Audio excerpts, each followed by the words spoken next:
আসসালামু আলাইকুম সুপ্রিয় শুমলি কুরুলু সুরহানে ওরহান বেদ চরিত্রে অভিনয় করতে আসা মারতিয়া জিজুলু গ্রেফতার হয়েছেন, তাও মাদক গ্রহণের অপরাধে।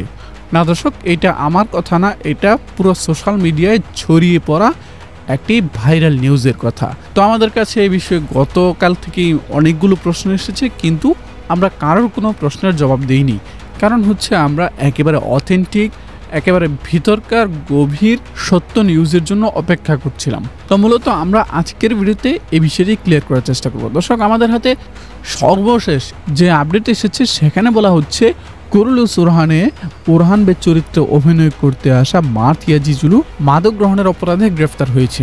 এটা হচ্ছে প্রকাশ্যে ভাইরাল হওয়া নিউজ, কিন্তু এর গভীরে বলা হচ্ছে মারতিয়া জিজুলুকে গ্রেফতার নয়, বরং তাকে জিজ্ঞাসাবাদের জন্য স্থানীয় পুলিশ স্টেশনে নিয়ে যাওয়া হয়েছে এবং তার অপরাধ মাদক গ্রহণ নয়, বরং মাদক গ্রহণকে উৎসাহিত করার অপরাধে।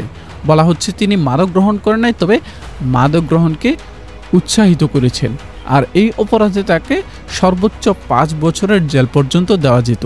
তবে সুসংবাদ হচ্ছে তাকে যেই অপরাধে বা যে অভিযোগের ভিত্তিতে গ্রেফতার করা হয়েছিল তা সম্পূর্ণ নিছক মিথ্যা ছিল এবং বানোয়াট ছিল, যার দরুন এই অভিনেতা অর্থাৎ মারতিয়া জিজুলুকে জিজ্ঞাসাবাদের পর যেদিন তাকে গ্রেফতার করা হয়েছিল অর্থাৎ বুধবারেই কিন্তু তাকে আবার ছেড়ে দেওয়া হয়েছে। সুতরাং দর্শক, তাকে ধরে নেওয়া হয়েছে, জেল দেওয়া হয়েছে, বন্দি করা হয়েছে, এগুলো মানুষের মিথ্যে এবং বানোয়াট নিউজ। সুতরাং এই নিউজে কেউ বিভ্রান্ত হবেন না। শুধুমাত্র জিজ্ঞাসাবাদের জন্য তাকে নিয়ে যাওয়া হয়েছিল এবং সসম্মানে ছেড়েও দেওয়া হয়েছে। এখানে আরেকটা ইন্টারেস্টিং ব্যাপার হচ্ছে তাকে কিন্তু মাদক গ্রহণের জন্য জিজ্ঞাসাবাদের জন্য নিয়ে যাওয়া হয়নি, বরং মাদক গ্রহণে উৎসাহিত করার অপরাধে। আর এখানে শুধু মারতিয়া জিজুলু না, বরং তার পাশাপাশি আরও 19 জন অভিনেতা অভিনেত্রীকে জিজ্ঞাসাবাদের জন্য তুর্কির একটি পুলিশ স্টেশনে জিজ্ঞাসাবাদের জন্য নিয়ে যাওয়া হয়েছিল। দর্শক, ওই কুরুলু সুরহান আসবে কিনা বা পিছিয়ে যাবে কিনা, অভিনেতা চেঞ্জ হবে কিনা, এই সমস্ত প্রশ্নের কোনো দরকারই নেই। তাকে জিজ্ঞাসাবাদের জন্য নিয়ে যাওয়া হয়েছিল এবং ছেড়ে দেওয়া হয়েছে। তাকে গ্রেফতারও করা হয় না, বন্দিও করা হয় না, কিছুই না। দর্শক, আজকের ভিডিওটি এ পর্যন্তই।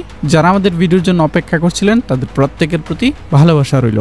আসসালামু আলাইকুম রহমতুল্লাহ। Apple AirPods Pro 2nd generation, কম তেলে মচমচা ভাজা, 100% ডাবল নয়েজ ক্যান্সেলেশনের পাশাপাশি ক্রিস্টাল ক্লিয়ার অস্থির সাউন্ড কোয়ালিটি, আর দাম সেটাও কিন্তু হাতের নাগালে। সারা বাংলাদেশের যে কোনো জায়গা থেকে একেবারে ঘরে বসেই স্ক্রিন দেওয়া হোয়াটসঅ্যাপ নাম্বারে যোগাযোগ করে সরাসরি আমাদের কাছ থেকে পণ্যটি কিনতে পারবেন।